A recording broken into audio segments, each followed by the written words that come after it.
Ndërkohë që mund të themi, do doja të pyesja të diçka tjetër apo jo, për të shkëputur pak nga atmosfera e zgjedhjeve dhe për të folur për samitin i cili zhvillohet të premten. Duket se Partia Socialiste dhe kryeministri kanë zhvendosur vëmendjen atje tek përgatitjet për këtë samit, për cilin vetë kryeministri Rama shprehu që është krenar, por që në një farë mënyrë po ju rrezikohet nga protesta e paralajmëruar nga kryetari i Partisë Demokratike Sali Berisha. Cila do të jetë agjenda e këtij samiti dhe flasim pak pastaj edhe për protestën e paralajmëruar nga Berisha. Do tjetë një deja vu 6 dhjetorit të 2022-shit, paktën nga skenari ku nga një ran janë liderit e Bashkimit Evropian, si ishte të paktën takimi 6 dhjetorit 2022 dhe kësaj radhe Komiteti Politik Evropian, nga në tjetër do të ketë protest, por mbetet për të parë se sa e kufizuar do të jetë qarkullimi jo vetëm i automiteve, por dhe i komsorëve të cilët nuk janë të akredituar për të qenë pjesë e këtij samiti dhe do të ketë masa të forta nga ana dhe masa të shumta nga ana e policisë, por gjithashtu protesta është paralajmëruar, por kjo mbetet një ngarkesë përsa i përket autoriteteve shqiptare për të garantuar qetësinë dhe për të garantuar si protestin, gjithashtu edhe samitin e Komitetit Politik Evropian. Duhet themi që liderit e Europës pritet që të mbërrinë që disa prej tyre që prej ditës së ejte ku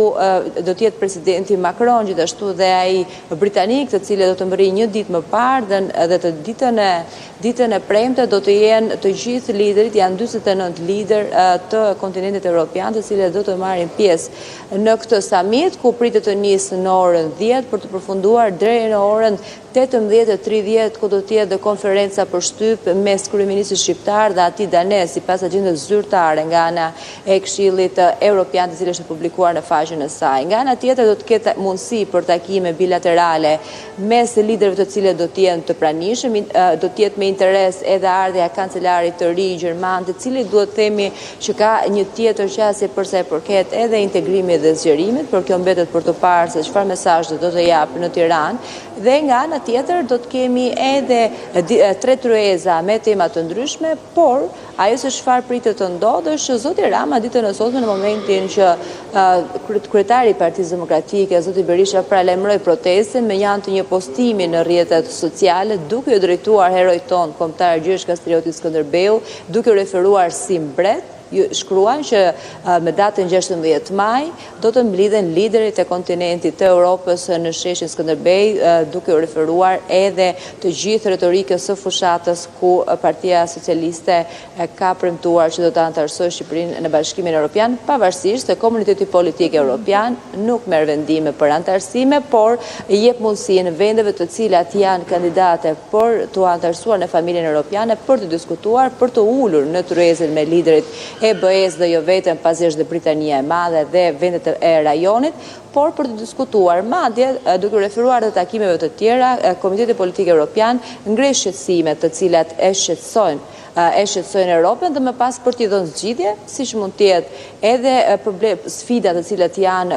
duhet themi edhe lufta në mes Ukrainës dhe Rusisë, apo edhe përsa e përket një tjetër shqetësimi që tashmë prej vitesh e ka shqetësuar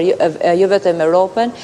ka të bëjë me emigrantët e paligjshëm dhe duke që Ballkani Perëndimor është një strehë mirë për të cilën ata zgjedhin që t'i kërkojnë vendeve të rajonit për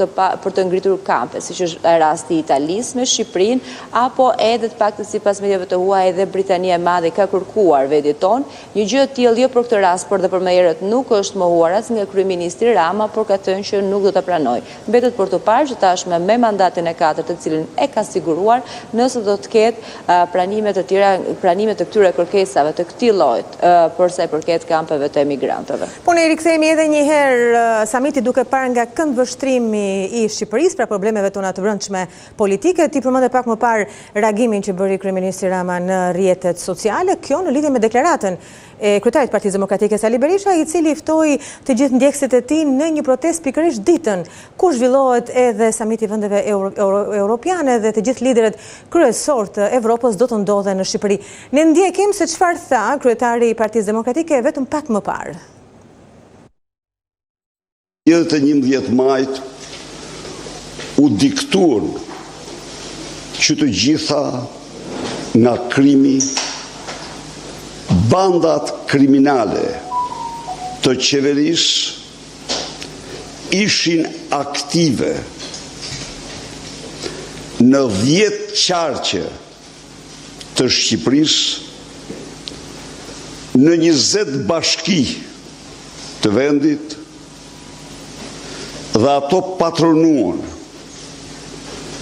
30 deputet të mazhorancës kriminale, u sunduan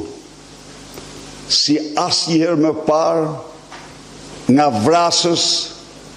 serial killer, trafikant, dhunues për dhunues, në çdo aspekt. Këto ishin zgjedhjet më të grabitura, më të plaçkitura dhe më të dhunuara në tërë historinë elektorale të Shqipërisë pluraliste. Ju besoj se po i ndiqni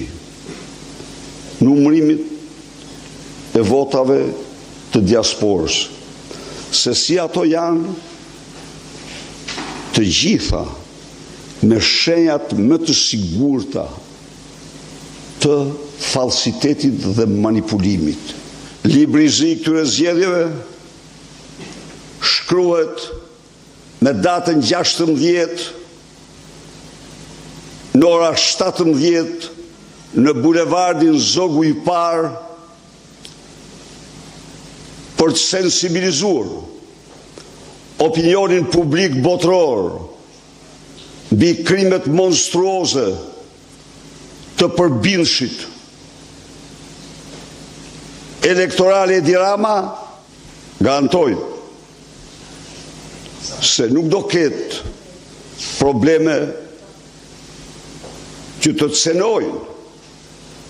në shkallën më të vogël sigurin e dinjitarëve që vinë, por duam që ata ta mësojnë se kanë qenë të ftuar nga një narkodiktator.